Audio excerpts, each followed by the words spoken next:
Magandang hapon or good afternoon, and for today's Learn Tagalog video, tara sa garden or let's go in the garden and let's practice saying Iyan or that and asking what's that and asking what's this or ano ito.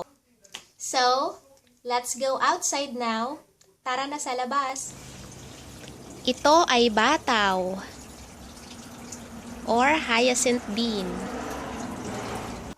And yes, that on the video is a hyacinth bean or bataw. Bataw.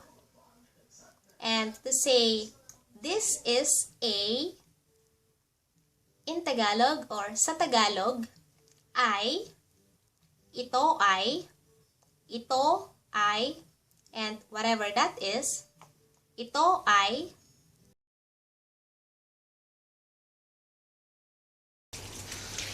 ito ay kamatis.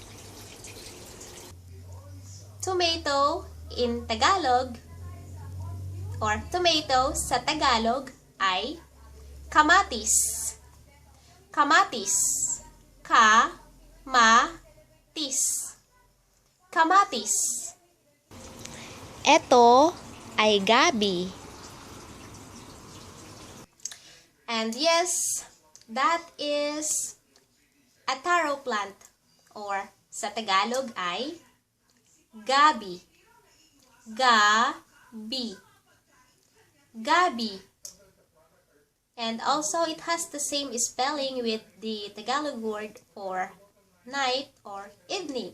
And if you mean evening or nighttime, sa Tagalog, you pronounce it as gabi. Gabi. Gabi. Gabi. Gabi, the taro plant. And evening or night, gabi. Gabi. And showing you here, next is our lavender bush. And there's no Tagalog word for lavender, so yeah, it is lavender.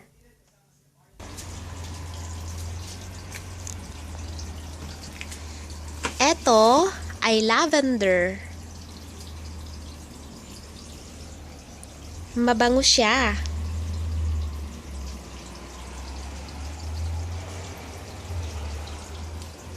It smells good. Mabango. Ma-ba-ngo. Mabango. Mama, ano iyan? Ito ay mga bataw. Next is eggplant or sa Tagalog ay talong. Talong. Ta-long. Talong. Mama, ano iyan? Ito ay talong. At panghuli or last one, our tallest oregano plant. And to ask, what is that? What is that? Ano iyan sa Tagalog? Ano iyan? Ano iyan? Ano iyan?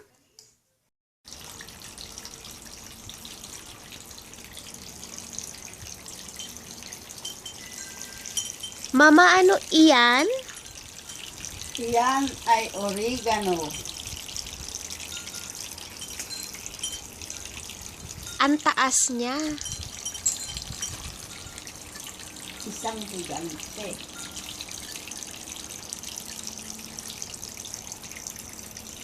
And to answer, that is oregano sa Tagalog, you say, iyan ay